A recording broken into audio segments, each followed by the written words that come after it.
Oke, baiklah. Assalamualaikum warahmatullahi wabarakatuh. Nah, berbicara mengenai orientalisme, memang masih menjadi misteri dan perbincangan yang cukup hangat, khususnya bagi kaum timur. Dalam Islam sendiri pun masih muncul banyak pertanyaan dan keraguan terhadapnya. Nah, ditambah lagi perekomendasian sikap tabayun terhadap orientalisme mulai dari tokoh hingga buah pemikirannya seolah masih menyisakan hal yang belum terselesaikan dalam pemberian label terhadap paham ketimuran yang dilakoni orang barat itu. Namun sebuah apresiasi yang lebih bisa kita berikan kepada mereka para tokoh orientalisme. Sebab kenapa? Mereka yang lahir di barat, tumbuh dan dibesarkan di barat dengan sudi telah mempelajari kehidupan ataupun seluk-beluk dunia timur. Meski sebenarnya timuran barat hanyalah sebuah sebutan belaka. Tidak jauh daripada itu kaum-kaum orientalisme mempelajari agama Islam misalnya. Meski mereka telah lahir dari keluarga Islam dan sama sekali bukan seorang muslim, dengan tanpa meninggalkan agama yang mereka yakini, mereka mampu memahami perihal Islam bahkan jauh lebih baik dari umat Islam atau kaum muslim itu sendiri. Nah, salah satu tokoh orientalis yaitu Louis Massignon yang punya pandangan sendiri tentang Islam.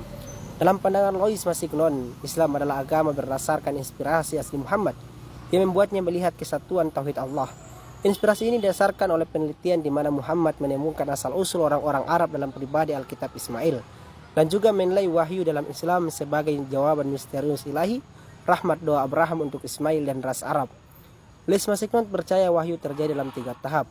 Yang pertama adalah para leluhur, kepada siapa agama alamiah diturunkan. Kedua, wahyu hukum kepada Musa. Dan ketiga, Kristus dan wahyunya dari cinta ilahi. Islam di matanya adalah kembali ke agama alamiah dari para leluhur, di mana esensi Tuhan tidak bisa diketahui dan di mana manusia hanya harus menerima apa yang telah diwahyukan kepadanya tentang sifat-sifat Allah dan mengikuti hukum-hukumnya tanpa mencari persatuan dengannya melalui hukum-hukum ini. Menurut Louis Massignon, perbedaan moral antara Islam dengan Yudaisme dan Kristen adalah Islam mengizinkan poligami dan penerimaan harta rampasan perang.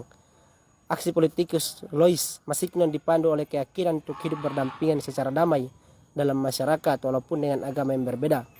Meski Louis Massignon tetap saja menjadi Katolik untuk menghindari kecurigaan dari sinkretisme, namun tetap saja ada pandangan dari umat Katolik bahwa ia sinkretisme. Di samping kritikan dari umat Katolik tersebut, Louis Massignon kadang-kadang juga dikritik oleh umat Islam karena dianggap terlalu banyak meneliti tokoh muslim yang dianggap agak marginal dengan arus Islam, yakni Al-Hallaj. Selama pergulatannya dengan tasawuf Islam, Louis Massignon berpendapat bahwa tasawuf Islam sudah terbentuk sejak masa Nabi SAW berdasarkan Al-Quran, sunnah-sunnah yang tertuang dalam teladan yang dipraktikkan Nabi SAW dengan karakter zuhud. Nah, menurut sudut pandangan saya, Louis Massignon adalah seorang ilmuwan yang profesional. Maksudnya apa? Sebagai seorang utusan, sebut saja saat meneliti arkeologi di Mesir, ia mampu memberikan timbal balik yang berbobot, yakni sebuah karya yang berjudul Peta Geografis Maghrib pada 15 tahun pertama abad ke-16 menurut Leon Afrika. Sebagaimana rinciannya telah dijelaskan di atas. Selain itu, menurut penulis Louis Massignon, juga seorang peneliti yang nekat, katakanlah karena ia tertarik pada seorang sufi Islam Al-Hallaj, yang mana saat mayoritas orang yang mengucapkan menyeleweng, ia malah menganggapnya syahid. Di samping itu juga, Louis Massignon adalah seorang yang selalu haus akan pengetahuan. Meski sebagian besar karyanya dikontribusikan sebagai syarat sebagai diploma atau yang sebagainya, tapi dalam proses penelitiannya, ia tidak pernah setengah-setengah. Dan di balik itu, sebagai seorang pribadi, ia adalah seorang yang bekerja keras dan bisa dibilang gigih.